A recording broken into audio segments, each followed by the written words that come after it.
E começamos o inverno, e como diz essa música que ouvimos tão linda do nosso amigo, sobra amor demais aqui nessa sala, né? Sobra amor demais nos nossos lares, e é esse amor que aquece o nosso coração. Então o frio pode até estar lá fora, mas o nosso coração está quentinho. E aí a gente vai para quem tem sol na sociedade nesse momento. Vai ao encontro ao sol e sente esse sol iluminando todo o nosso ser. Porque é tempo de recolhimento, tempo de inverno, mas é tempo de aquecer o coração, né? Com alegria, com amor, com fraternidade. E é com essa alegria que nós vamos começar mais uma semana, graças a Deus, todos reunidos, nesses corações entrelaçados. E eu vou convidá-los, então, nesse momento, a fazermos a nossa prece. Pensando nesse sol, vamos imaginar esse sol lindo que Deus nos deu. E agora vamos imaginar no sol lindo que Deus depositou em nosso coração. Esse sol que aquece, que ilumina os nossos olhos, ilumina os nossos pensamentos. Pai amoroso, tu que és fonte de toda luz, de todo amor, de toda vida. Agradecemos essa oportunidade que tu nos dá de reunirmos corações irmãos para juntos, Senhor, entender, compreender e sentir a tua justiça divina em nós e em tudo que nos cerca. Abençoa, Senhor, esse momento e dá-nos a compreensão necessária para que possamos sentir e viver a tua justiça em nossos corações. Pai nosso que estais nos céus, santificado seja o vosso nome. Venha a nós o vosso reino, e seja feita a vossa vontade, assim na terra como nos céus. O pão nosso de cada dia dai-nos hoje. Perdoai as nossas dívidas, assim como nós perdoarmos a todos. E não nos deixeis cairmos em tentações, mas livrai-nos do mal. Porque vosso é o reino, poder e a glória para todos sempre. Que assim seja. E hoje é com alegria que nós vamos ouvir a nossa querida amiga Adriana, que vai continuar a reflexão sobre justiça divina, junto com André Luiz. Seja bem-vinda, Adriana, e por favor, se Obrigada. apresente para nós. Diga de onde Bom você fala. dia. É, atualmente morando no Rio Grande do Norte, na cidade de Parnamirim. Morei no Rio até dezembro do ano passado, desde sempre, mas agora estou virando potiguar. Mas eu sou voluntária do SER desde 2017 e esse grupo que cada vez se expande mais, com a graça de Nosso Senhor, é para mim um esteio. As coisas lá fora nos sacodem, e aí, quando eu volto para esse grupo, volto para os estudos, dá aquela recarregada, e aí a gente volta lá para fora, né, com a nossa grande missão de evangelizar através dos nossos atos, através do nosso dia a dia. Esse é o momento, e hoje nós vamos dar continuidade ao estudo da justiça divina. Eu queria, Cida, você me autoriza a compartilhar? Marcinha, acho que autoriza, né, Marcinha? Acho que está liberado para compartilhar. Já Pode tá, já compartilhar. vi. Todos vêm? Tá todo mundo vendo? Agora sim. Qualquer problema no som também é só falar, porque o som natural tá horrível hoje por causa da garganta, mas vamos nós. Como sempre, né, toda vez que eu vou orientar algum estudo, eu gosto de dar uns passinhos para trás, né? Eu já sou bastante conhecida por essa questão. Não consigo já entrar no assunto em si. Então, nós vamos dar uma rápida recordada de tudo que a gente viu até então, né? Na introdução, nós vimos há quantos milênios temos reencarnado como homem da razão. Vimos as promessas de Jesus em estar sempre conosco durante toda essa nossa jornada, e que a reminiscência dessas promessas foi plantada em todas as raças adâmicas, e que por isso cada povo, à sua maneira, guardou a intuição de que o modelo e guia viria. E ele veio. Veio como roteiro vivo da nossa própria jornada de ascensão espiritual. Falamos sobre a retirada proposital dos livros sagrados da pré-existência da alma e, consequentemente, da reencarnação, por volta do século VI, né? O que gerou uma maior importância ao corpo físico. Até que, em meados do século XVIII, Allan Kardec sistematizou a doutrina dos espíritos. Muitos espíritos começaram a se comunicar em vários pontos da Terra, e Allan Kardec sistematizou o que hoje nós conhecemos como doutrina espírita, né? Trazendo de volta a ideia da pré-existência da alma. Vimos, então, diante desse momento de transição planetária, a necessidade de renascer, não só em carne, mas principalmente em espírito, mudar nosso padrão mental, ao qual nos acomodamos, renovar. E sempre me vem à mente a mensagem do Militão Pacheco no capítulo 18 do livro Espírito da Verdade. Sugiro que a gente leia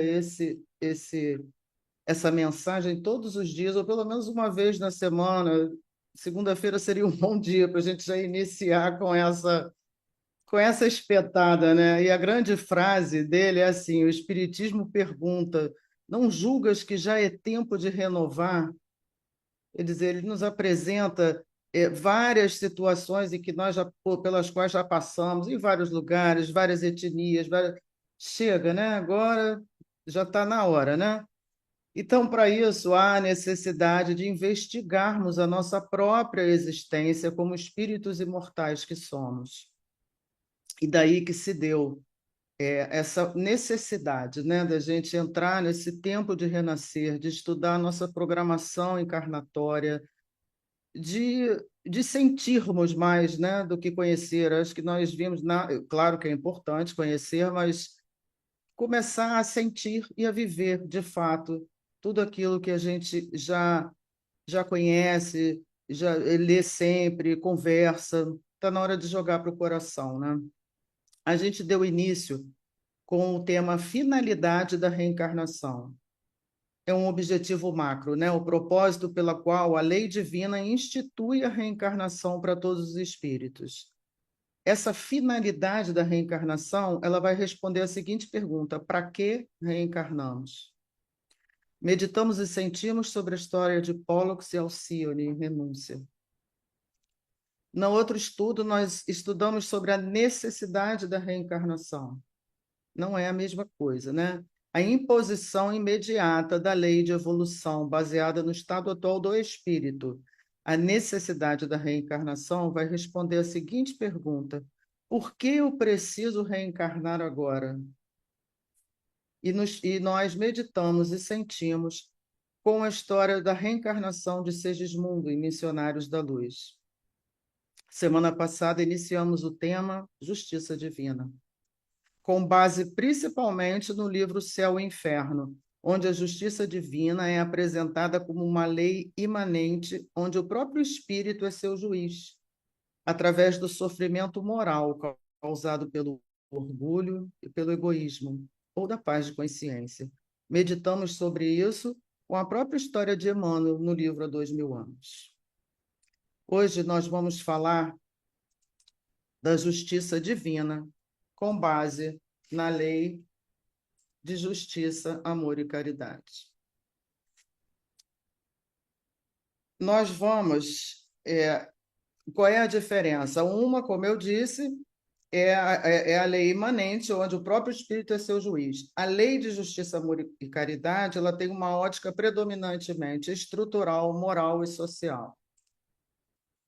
Vamos abrir o estudo com esta pergunta reflexiva que cada um responderá ou agora ou ao final do estudo, né? Se você soubesse que cada pessoa que hoje está na sua vida foi atraída pelo magnetismo do seu coração, o que isso muda na forma como você trata quem está perto de você? Ou seja, todos aqueles que estão perto de nós foram atraídos por nós mesmos, né?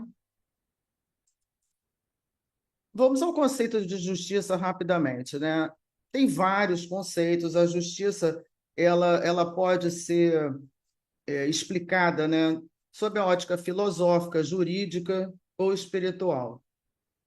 Na verdade, essas três definições são as mais comuns. A de Aristóteles, né, que é a disposição habitual de caráter a partir da qual os homens praticam o que é justo, agem justamente e querem o justo. E justiça é a virtude pela qual cada um tem o que lhe é próprio, segundo a lei. Tomás de Aquino nos traz que a justiça é a vontade constante e perpétua de dar a cada um o seu direito. Essa questão do justo é uma coisa que a gente vai ver muito daqui para frente. E aí, como é que a gente diferencia? Então, na verdade, a justiça, no geral, né, em todas as definições, ela seria algo que busca equilibrar direitos, deveres e oportunidades, garantindo a igualdade e o respeito à dignidade de todos perante a lei. Qual seria, rapidamente, né, a diferença entre a justiça humana e a divina? A justiça humana ela é paliativa, limitada. Ela tem incapacidade de reparação integral. A justiça humana pune, mas não consegue ressarcir ou restabelecer o equilíbrio original. Ela apenas contém o dano.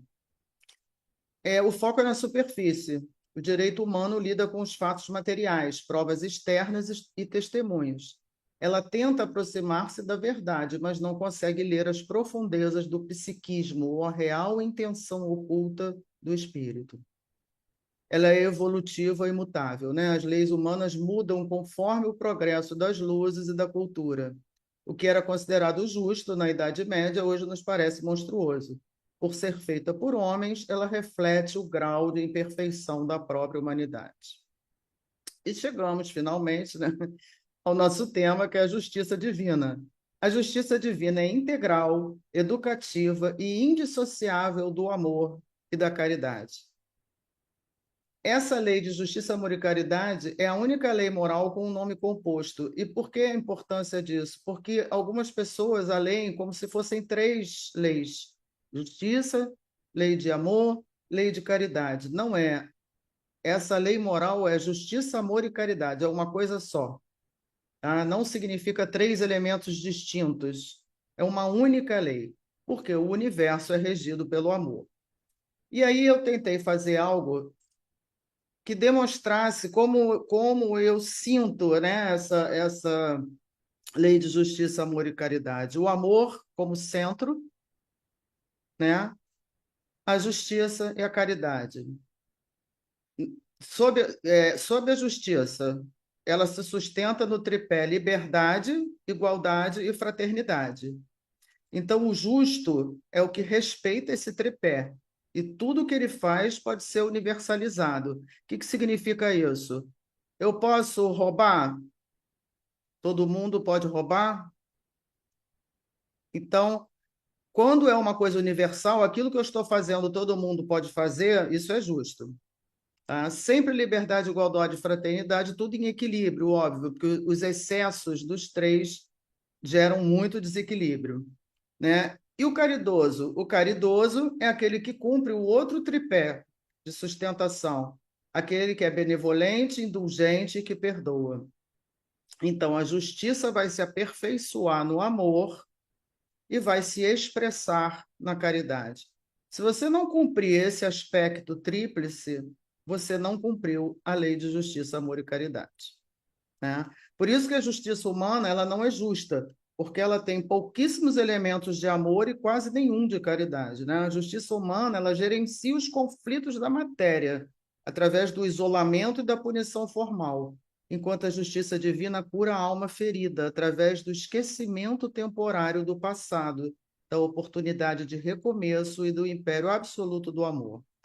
E falando em amor, apesar de não estar no script, mas eu acho simplesmente o final desse livro. Aliás, o livro todo é minha paixão, mas eu não podia deixar de citar esse final do livro Pensamento e Vida, porque fala diretamente com o que a gente vai tentar sentir aqui hoje, né? E aí eu tirei o que eu achei mais correlacionado com o tema. O amor puro é o reflexo do Criador em todas as criaturas. Brilha em tudo e em tudo palpita na mesma vibração de sabedoria e beleza. É fundamento da vida e justiça de toda a lei. Plasma divino com que Deus envolve tudo o que é criado. O amor é o hálito dele mesmo, penetrando o universo. André Luiz nos diz, né, que nós vivemos no hálito, mergulhados no hálito de Deus. E amando-nos, permite o Senhor perlustrarmos sem prazo o caminho de ascensão para Ele, concedendo-nos, quando impensadamente nos consagramos ao mal, a própria eternidade para reconciliar-nos com o bem, que é a sua regra imutável. Quando a vida nos traz uma expiação ou uma dor, Deus não está apenas sendo justo ou aplicando uma punição fria. Ele está agindo com profundo amor e caridade para nos reabilitar. Essa última frase aqui expressa o que a gente viu da lei de justiça, amor e caridade, né? Então, uma expiação, uma dor, ela é uma justiça divina, mas com um profundo amor e caridade. Não se separa a justiça do amor e da caridade. Uma sem a outra deixou de ser justiça.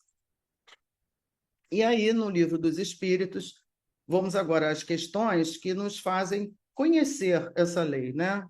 As principais. O sentimento da justiça está na natureza ou é resultado de ideias adquiridas? O sentimento, veja que interessante, né? Às vezes a gente lê a pergunta e passa batido por certas palavras que têm importância. Podia ter perguntado: a justiça está na natureza? O sentimento da justiça está na natureza ou é resultado de ideias adquiridas?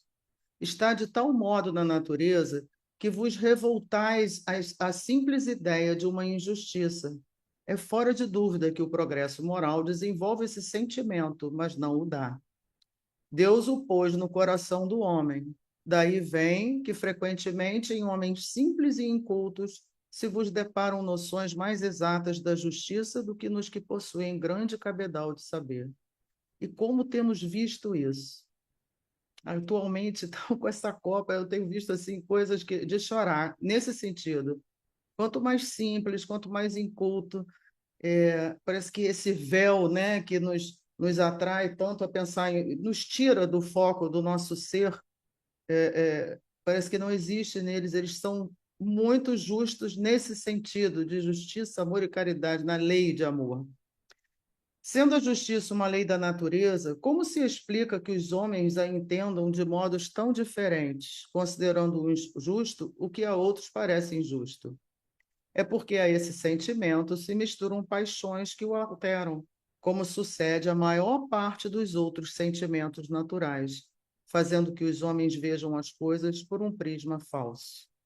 Cada um vê com seu personalismo, né? Outra questão: como se pode definir justiça? A justiça consiste em cada um respeitar os direitos dos demais. E ao ler isso, a gente pensa logo, né? Quais são os direitos dos demais? O que determina esses direitos? São duas as condições: a lei humana e a lei natural. Tendo os homens legislado sobre os seus mútuos relacionamentos, criaram direitos mútuos. Mas essa legislação, posto que progressiva, ainda está longe de ser perfeita. Pode, portanto, suceder que o que ela consagra como justo seja injusto perante a lei natural, né? Só essa é infalível e imutável. Já vimos como a lei humana é mutável, né? De acordo com a época. Posto de parte o direito consagrado pela lei humana, qual é a base da justiça fundada sobre a lei natural? Disse o Cristo: querer para os outros o que quereis para vós mesmos. Deus colocou no coração do homem a regra de toda verdadeira justiça pelo desejo de cada um de ver respeitados os seus direitos, né? Lembrando que trata-se de uma lei moral e que todas estão na nossa consciência, né? Na incerteza do que deve fazer com relação ao seu semelhante numa dada circunstância, que o homem se pergunte como quereria que com ele agissem em semelhante circunstância. Deus não poderia dar-lhe um guia mais seguro do que sua própria consciência. Comentário de Kardec: com efeito, o critério da verdadeira justiça está em querer para os outros o que se quer para si mesmo, e não em querer para si o que se quer para os outros, o que absolutamente não é a mesma coisa. Não sendo recíproco o sentimento que nos faz desejar que a nossa própria felicidade não seja perturbada, é o tipo das relações sociais baseadas na justiça. Apenas o amor ao próximo pode levar o homem a sacrificar os seus interesses aos de outrem, sendo próprio dos seres superiores essa abnegação. Quando o ensinamento do Cristo fala fazer aos outros o que gostaríamos que nos fizessem, se tornar o código de conduta real do cidadão, né? Esses extensos códigos jurídicos, quantas leis que nós temos? Inúmeras. A maioria a gente nem conhece, né? Quantos códigos jurídicos, os tribunais complexos, as infinitas regulamentações, isso tudo se faz desnecessário, se fará, né? O dia em que a própria consciência será o juiz de cada ato. As leis dos homens ainda são muitas que são reflexo da nossa imperfeição, ou seja, quanto mais lei humana, significa mais imperfeição. À medida que o espírito vai evoluindo e desenvolve o amor e a caridade, a necessidade dessa regulamentação externa diminui. Então, quando a gente reclamar que tem muita lei, a gente sabe por quê, né? É bom lembrar. E aí vamos cair naquela questão que todo mundo conhece, guarda até o número, sabe a resposta, mas será que já conseguimos praticar? Já conseguimos sentir, né? Qual é o verdadeiro sentido da palavra caridade, como a entendia Jesus? Benevolência para com todos, indulgência para com as imperfeições dos outros, perdão das ofensas. Vejamos que aqui não define quem são os outros, quem é teu próximo, né? Todos, todos. Comentário de Kardec: o amor e a caridade são o complemento da lei de justiça, porque amar ao próximo é fazer-lhe todo o bem possível que desejaríamos que nos fosse feito. Tal é o sentido das palavras de Jesus. Amai-vos uns aos outros como irmãos. A caridade, segundo Jesus, não se restringe à esmola, mas abrange todas as relações com os nossos semelhantes, quer se trate de nossos inferiores, iguais ou superiores. A própria palavra caridade, né, já coloca, né, essa ação, você dar com o coração. É diferente da esmola. Não que a esmola seja ruim, é um início. O próprio, a gente vai ver que São Vicente vai responder a Kardec sobre a esmola. É melhor do que a pessoa não fazer nada, né? É um início. Mas há necessidade desse amor para que essa lei se complete, né? Jesus ensinou ainda: amai os vossos inimigos. Ora, o amor pelos nossos inimigos não é contrário às nossas tendências naturais, e a inimizade não provém de uma falta de simpatia entre os espíritos? Sem dúvida, não se pode ter para com os inimigos um amor terno e apaixonado. E não foi isso que ele quis dizer. Amar aos inimigos é perdoá-los e pagar-lhes o mal com o bem. É assim que nos tornamos superiores. Pela vingança, nos colocamos abaixo deles. E aí aqui a gente destacou um trecho dessa resposta, né, com relação a que eles estão conversando. Kardec está perguntando sobre a esmola, e quando ele pergunta se então a esmola é errada, nesse item A da questão 888, São Vicente de Paulo vai responder. A resposta é maior, tá? Retirou esse trecho. Amai-vos uns aos outros, eis toda a lei, divina lei pela qual Deus governa os mundos. O amor É a lei de atração para os seres vivos e organizados, e a atração é a lei de amor para a matéria inorgânica. Sede, portanto, caridosos, não somente dessa caridade que vos leva a tirar do bolso o óbolo que friamente atirais ao que ousa pedir-vos, mas ide ao encontro das misérias ocultas. Sede indulgentes para com os erros dos vossos semelhantes. Em lugar de desprezar a ignorância e o vício, instruí-os e moralizai-os. Sede afáveis e benevolentes para com todos os que vos são inferiores. Inferiores aqui, todo mundo entende esse sentido, né? Não é que seja inferior, é um pouquinho mais atrás na evolução, enfim. E aí, nós vamos meditar em cima dessa história do livro A Terra e o Céu. Também não estava na ideia botar essa introdução, mas do mesmo jeito, assim como me chamou a atenção o último capítulo, Pensamento em Vida, essa introdução é importantíssima. O livro A Terra e o Céu, não sei se todos já leram, se não leram, deveria ler, porque somos nós. É o 7º volume da série espiritual de André Luiz, psicografada por Chico Xavier em 1954. Em cada capítulo desse livro, isso foi retirado da introdução do prefácio feito por Emmanuel. Também tirei alguns itens que eu achei importante que conversam diretamente com o que a gente vai ver, né? O que a gente está vendo. Em cada capítulo, encontramos a nós mesmos com nossos velhos problemas de amor e ódio, simpatia e desafeto, através da cristalização mental. Olha o renascer, renascer que a gente tem visto, né? Tempo de renascer, mudar o padrão mental, sair disso aqui. Em certas fases do caminho, na penumbra de nossos sonhos imprecisos ou na sombra das paixões que por vezes nos arrastam a profundos despenhadeiros.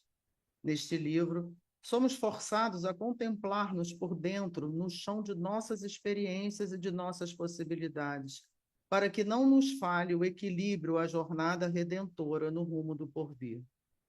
Dele surge a voz inarticulada do plano divino, exortando-nos sem palavras. A lei é viva e a justiça não falha. Então, nós vamos, assim, de forma bem rápida, porque eu não sei se todo mundo conhece essa história, esse livro traz como núcleo principal Amaro, Evelina, Júlio, Zulmira e Odila, que são Amaro e Evelina casados na atual existência, no livro, né? Odila foi a primeira esposa de Amaro, desencarnada, mãe de Júlio e Evelina. Ligados a eles, tem mais um outro grupo, grande também, e todos os personagens desse livro, eles estiveram juntos na Guerra do Paraguai, essa história é verídica. E eles vêm todos assim na mesma teia, com muitas traições, ciúme, suicídio, assassinato, tem de tudo um pouco das vicissitudes, né? E aí nós vamos ver os desajustes familiares, o apego aos afetos, as lutas cotidianas e o esforço no aprimoramento próprio. São muito bem exemplificados nesse livro. E o autor, então, André Luiz, né, mostra como funciona a lei de causa e efeito, narrando episódios da vida passada deles, né, que justificam a forma como se encontram na vida presente. Tá? A gente vai focar no Júlio. Júlio, então, era filho de Amaro e Odila. Odila desencarna, Amaro casa com Zulmira. Zulmira tinha muito ciúme do Júlio e o menino vai morrer afogado. Ela acha que foi negligência dela, e até foi, mas tinha uma programação reencarnatória envolvendo essa história. Mas, de qualquer forma, ela tinha tanto ciúme do menino que o menino começa a se afogar na praia e ela não faz nada. E com isso ela vai carregar essa culpa que a gente sabe que paralisa qualquer coisa, né? Então, no capítulo 27, preparando a volta, tentara obter os bons ofícios de vários amigos para esclarecer-se convenientemente, e todos a uma repetiam sempre que os compromissos morais adquiridos conscientemente na carne, somente na carne, deveriam ser resolvidos, e que por isso mesmo a reencarnação para Júlio era o único caminho a seguir. Júlio se apresentava cheio de marcas no seu perispírito, né? Justamente por ter se suicidado, tentou e se suicidou 2 vezes, e agora tinha morrido afogado enquanto criança. O corpo físico funcionaria como abafador da moléstia da alma, sanando-a pouco a pouco. Todas as frases que estão grifadas eu achei de enorme importância. Quase que grifei o texto todo, né? Mas olha que interessante, quer dizer, os compromissos morais adquiridos conscientemente na carne, somente na carne, deveriam ser resolvidos. Que por isso mesmo a reencarnação para Júlio era o único caminho a seguir. Olha a programação já feita, né? Começando a ser feita. Clarencio, profundo conhecedor do sofrimento humano, falou como sacerdote. Odila desencarnada, a mãe do Júlio nessa vida, né? Odila, o passado agora não é o remédio próprio. Atendamos a hora que passa. Temos Júlio extremamente necessitado à nossa frente. E o alívio dele é o nosso objetivo mais imediato. A lei de amor. Tens grande plantio de amizades puras na terra. Esse foi outro trecho que eu achei muito interessante e importante. Olha como os laços de amor são importantes para a gente, né? Tens grande plantio de amizades puras na terra. Em questões de auxílio, não podemos perder os nossos sentimentos de vista, tanto para entrar no reino do espírito como para entrar no reino da carne, em melhores condições, não podemos prescindir da cooperação de amigos sinceros que nos conheçam e nos amem. Amor. Estou certo de que Amaro continuará sendo para o menino um admirável companheiro. Entretanto, não podemos dispensar no cometimento o concurso de Zulmira. Zulmira, então, era a atual esposa de Amaro, e Odila tinha um ciúme e ficava obsidiando ela incansavelmente. Precisamos dela no trabalho maternal. Para isso, é imprescindível te faças mais devotada, mais amiga. Um esforço pede outro. Sem o lubrificante da cooperação, a máquina na vida não funciona. Isso ele está conversando com a Odila, que tinha um ciúme danado da Zulmira, ficava subjugando mesmo a Zulmira, praticamente fascinando. E depois que Júlio morreu, então piorou, enfim. Então, olha que importante isso, né? Ele já vai começar a dizer para a Odila que aquele sentimento dela não está muito bom para ajudar o Júlio, que ela tanto amava. Reparo quão sublime é a infinita bondade do céu. A princípio, lutei contra Zulmira. Isso é Odila falando, né? Desejando ser amada de meu esposo. Agora devo lutar em favor de nossa irmã, por amar o meu filho. E aí, essa aqui, não satisfeita em botar em negrito, ainda botei em vermelho. Muito erramos disputando o amor dos outros. Entretanto, corrigimos-nos e acertamos o passo quando procuramos amar. Simplesmente amar, amar nesse sentido que a gente está vendo, né? Amar não é ter ciúme, não é. Olha o que Paulo de Tarso nos trouxe sobre o que é o amor, né? A lei é sempre a lei. Cabe-nos tão somente respeitá-la e cumpri-la. Nossa atitude, porém, pode favorecer-lhe ou contrariar-lhe o curso, em favor ou em prejuízo de nós mesmos. Quem cultiva a amizade somente na família consanguínea dificilmente encontra meios para desempenhar certas missões fora dela. Quanto mais extenso o nosso raio de trabalho e de amor, mais ampla se faz a colaboração alheia em nosso benefício. E aí, lendo isso aqui, eu me lembrei do nosso mapa, que está tão lindo, tão iluminado, que cada luzinha daquela aumente. Imaginou aquelas luzinhas todas aumentando, envolvendo a Terra toda, e aí mais luzinhas entrando? Esse é o caminho, né? E aí chegamos no capítulo 28, que é o retorno do Júlio. Meus amigos, falou o ministro generoso, a justiça é inalienável. Não podemos iludi-la. Com o desequilíbrio emocional de Amaro e Zulmira no pretérito, Júlio arrojou-se a escuro despenhadeiro de compromissos morais e, na atualidade, reabilitar-se-á com a cooperação deles. Ontem, o casal, por esquecê-lo, inclinou à queda. hoje, por amá-lo, garantir-lhe-á o soerguimento.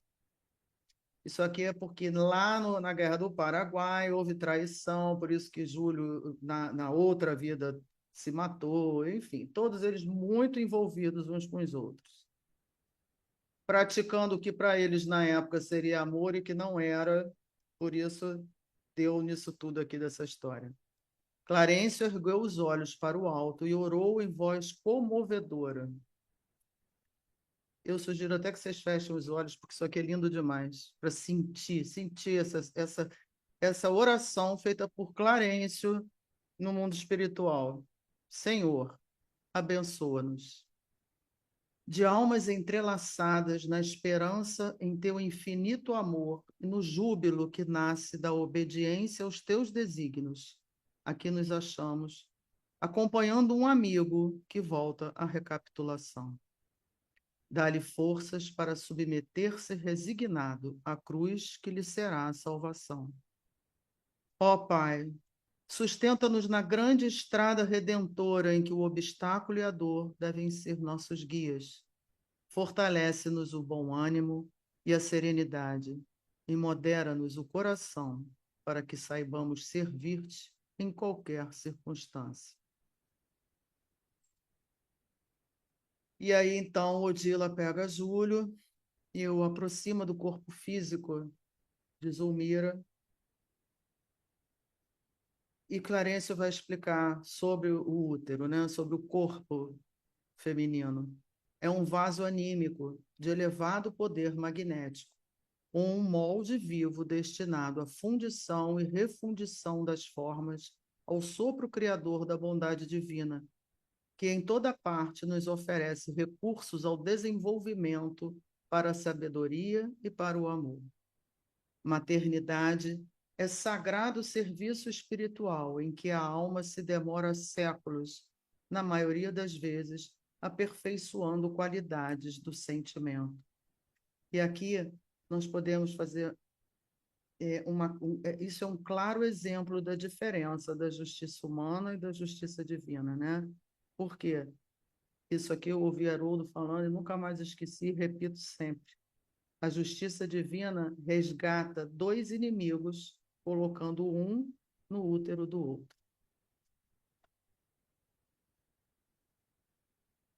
E depois dessa história, né, que eu espero que todos tenham sentido profundamente essa atitude de amor desse núcleo todo envolvido com o Júlio, né? Fico aqui três perguntas. Que gesto de amor ou gentileza você tem adiado? E o que te impede de dar esse passo hoje? Quando você pensa nas pessoas que fazem parte da sua vida, consegue sentir que há uma teia de cuidado invisível sustentando essa rede? De onde vem essa força? Se o amor é lei e não apenas sentimento, o que muda na forma como você escolhe agir com as pessoas ao seu redor a partir de hoje? E fica como última frase, né? Essa reflexão aqui que é o viver. O amor não é apenas sentimento, é lei. Zulmira só pôde receber Júlio quando escolheu amar. Que escolha de amor você pode fazer hoje? Não porque é fácil, mas porque é o próximo passo da sua alma.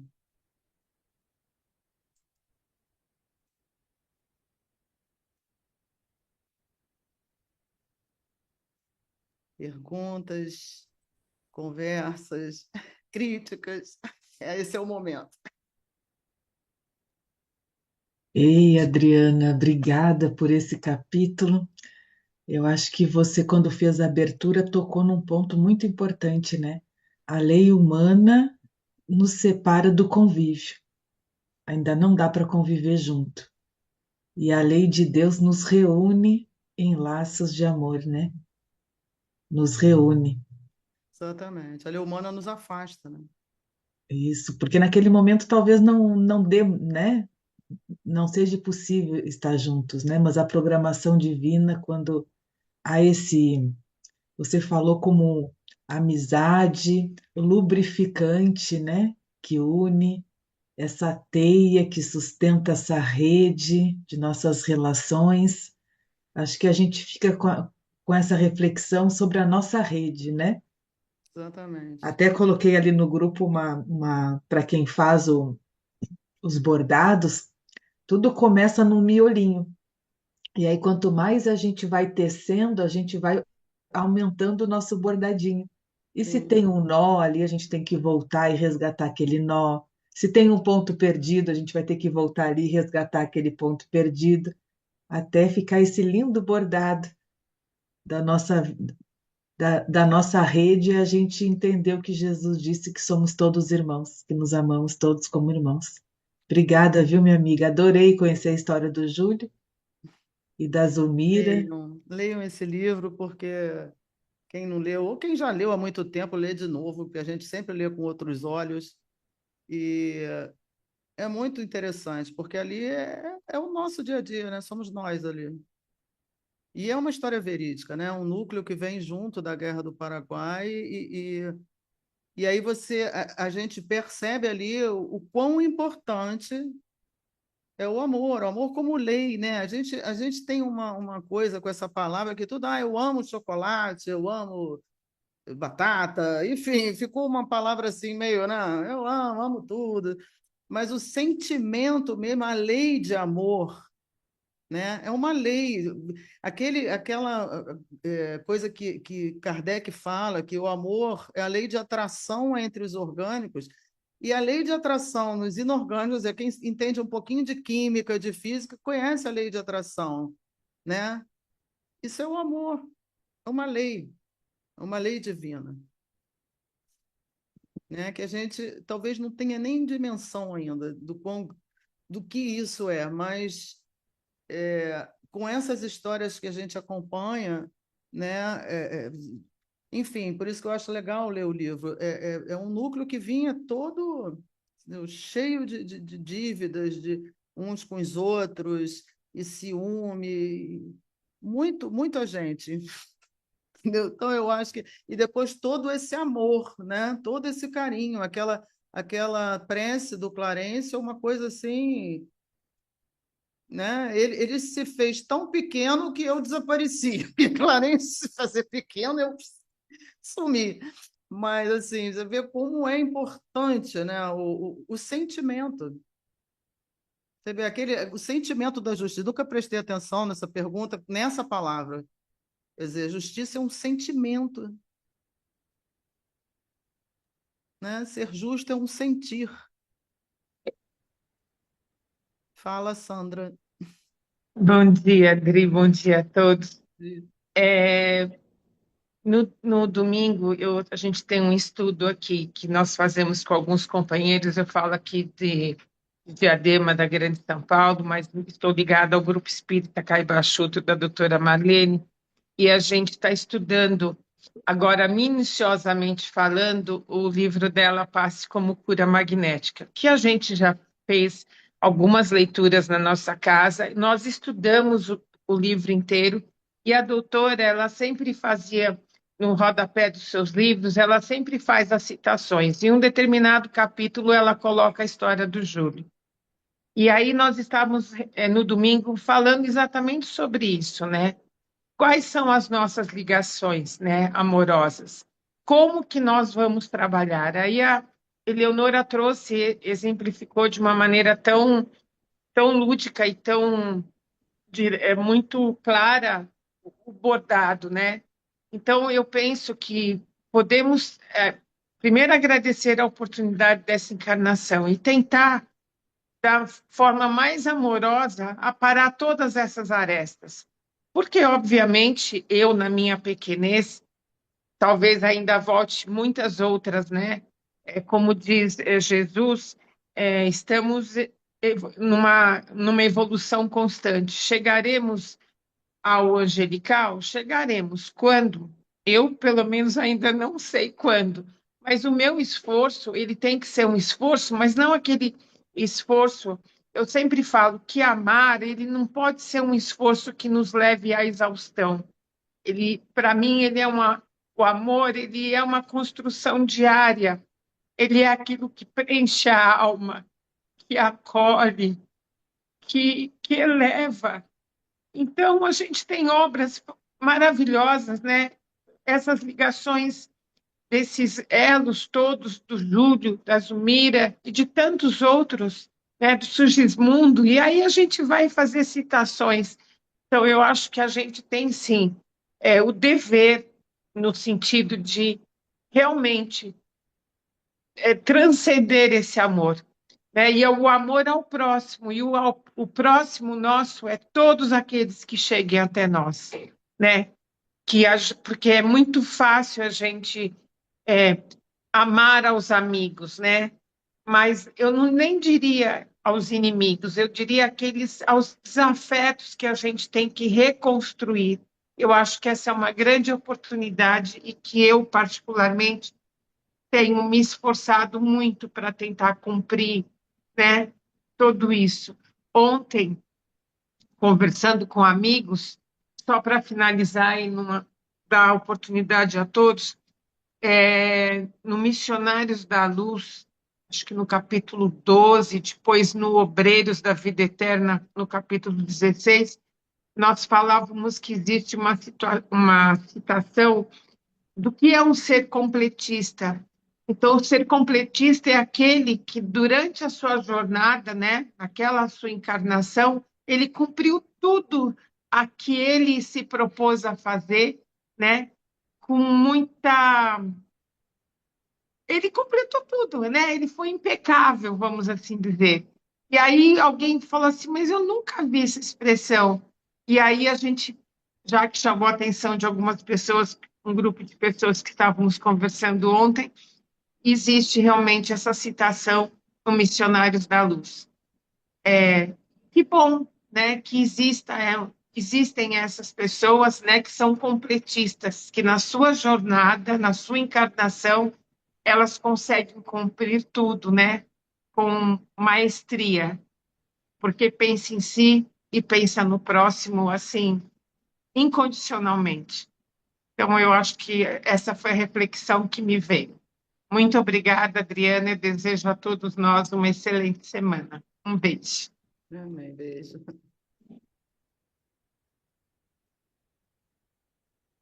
Ei, gente, bom dia.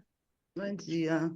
Queria agradecer a Adri, como foi bom conhecer através dos teus olhos, querida, esse trecho, essa história, essa trama, né, desses fios que estão ligados, que estão unidos, e como no exemplo que Eleonora trouxe, né, muitas vezes a gente precisa retornar a alguns pontos, desatar alguns nós, para que esses fios estejam juntinhos, transbordando e deixando fluir o amor do Pai em que nós estamos envolvidos, né?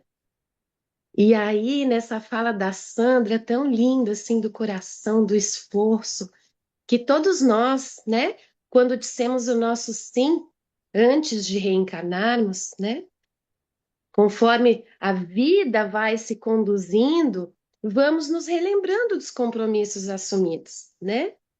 É um companheiro que nos chega, é uma amizade que nos chega, é um livro, é uma música. A vida vai dando sinais para que a gente relembre, né?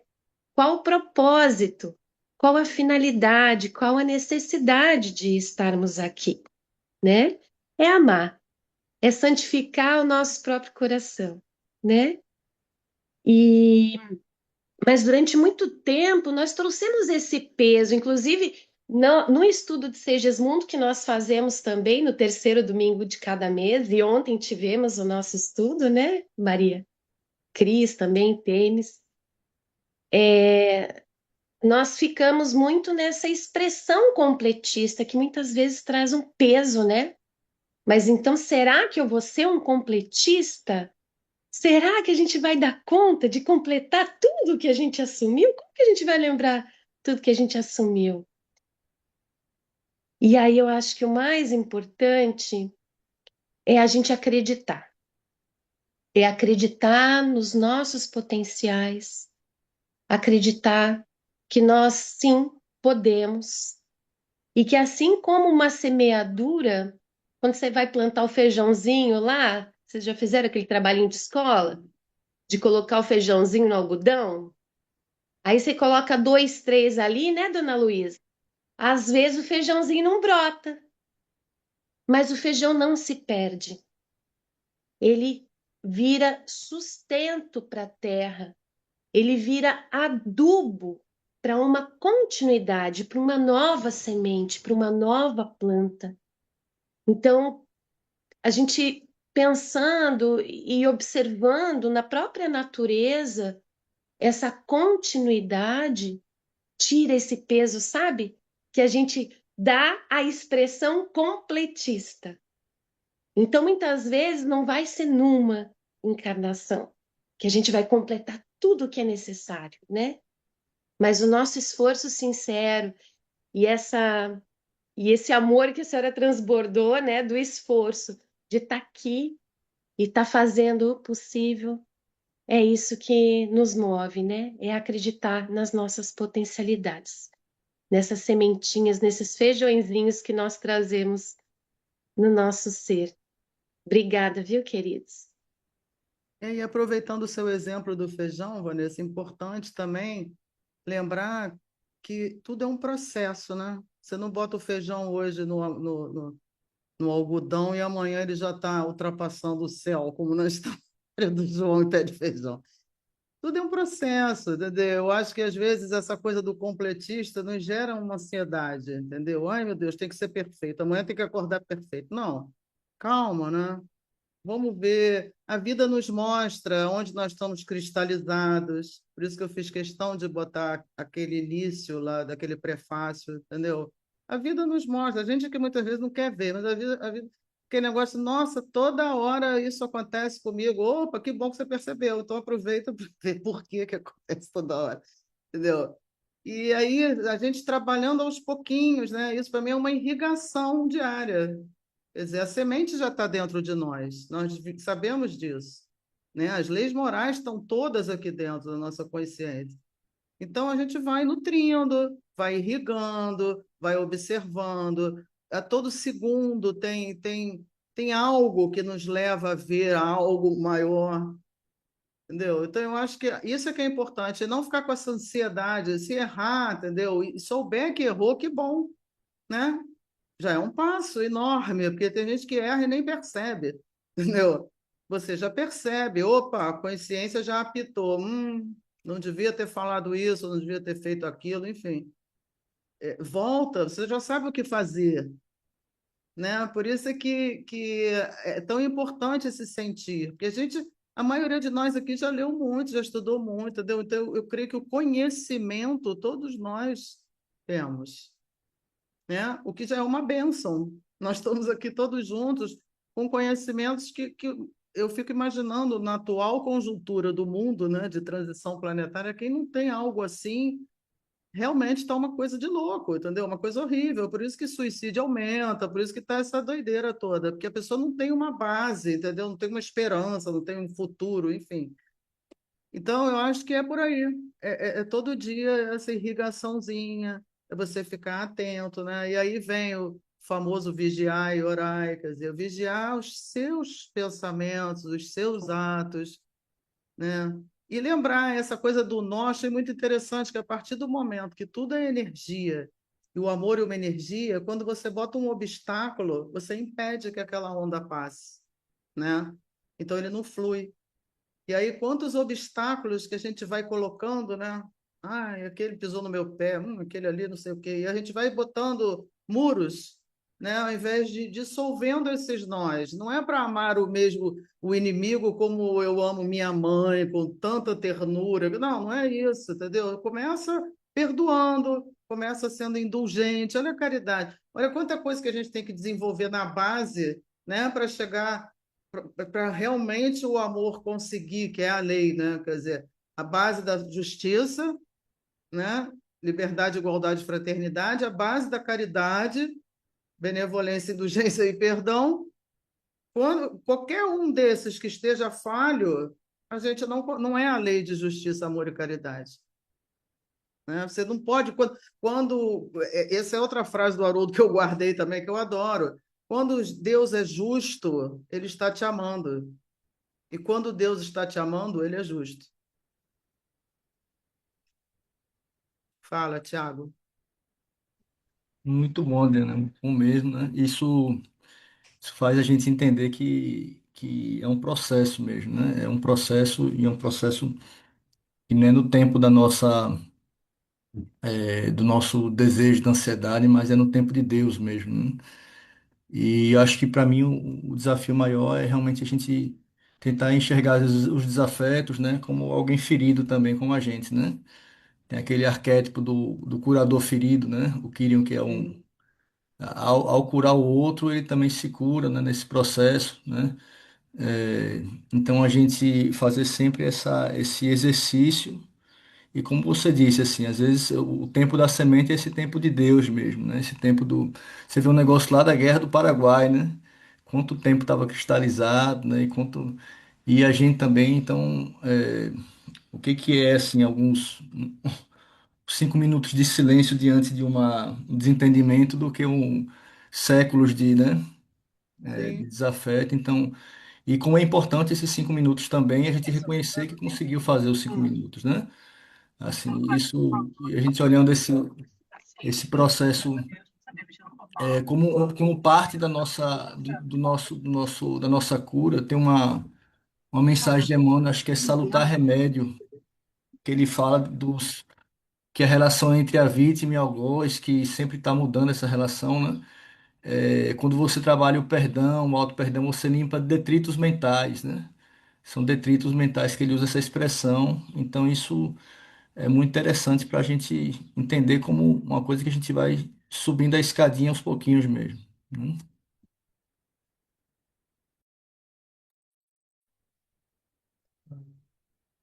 Ó, amigos, eu queria, ouvindo vocês assim, sabe?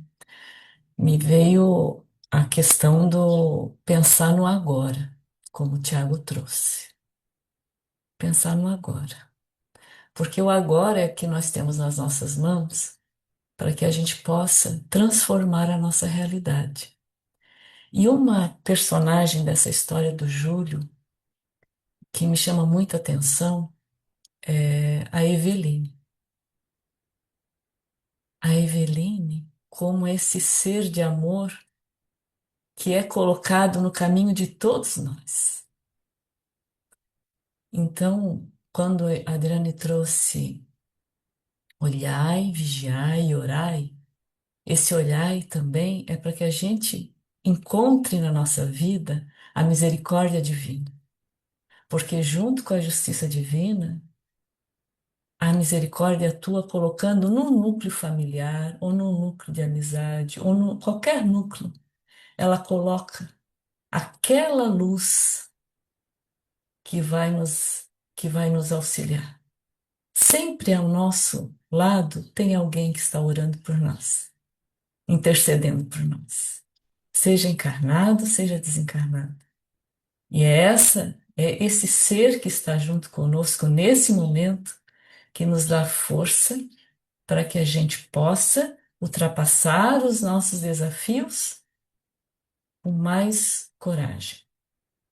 Então, quando algum desafeto se aproxima, pensemos que tem alguém, tem uma luz ao nosso lado também.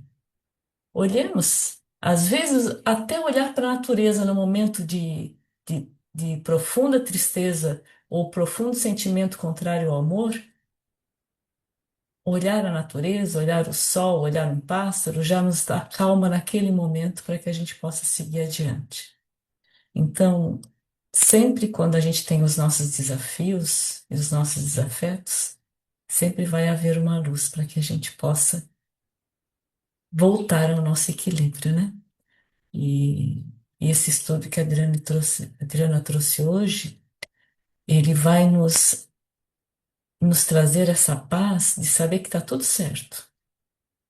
Tá tudo certo, tudo no momento certo, na hora certa. Estou passando por um desafio, é o momento certo de passar por esse desafio, porque é agora que eu estou pronto para passar por esse desafio, não é? Então, eu queria agradecer muito, Adriana. Seu estudo hoje mexeu profundamente com cada um de nós, trouxe o sentimento para o nosso coração, um sentimento de esperança, um sentimento de coragem para olhar com novos olhos, né?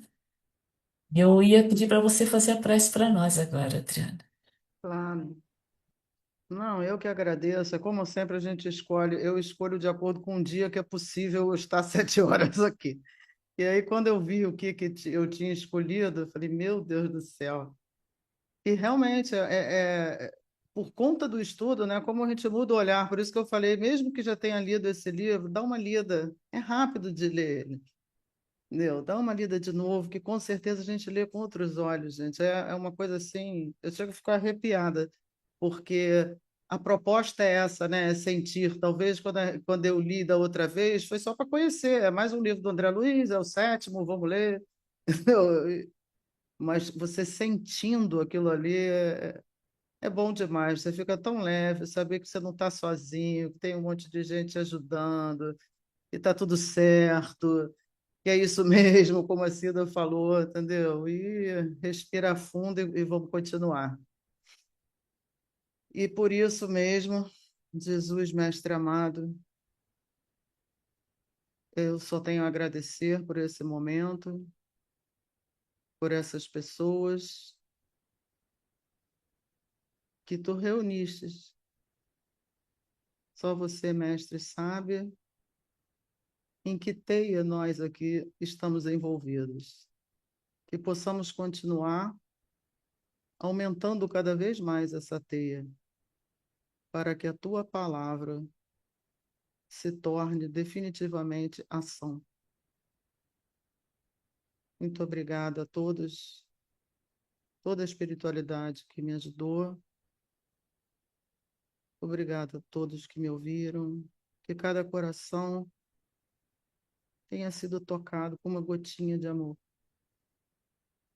para que possa levá-lo por onde passar. Graças a Deus. Graças a Deus. Obrigada, queridos, por mais uma manhã iluminada aos nossos corações.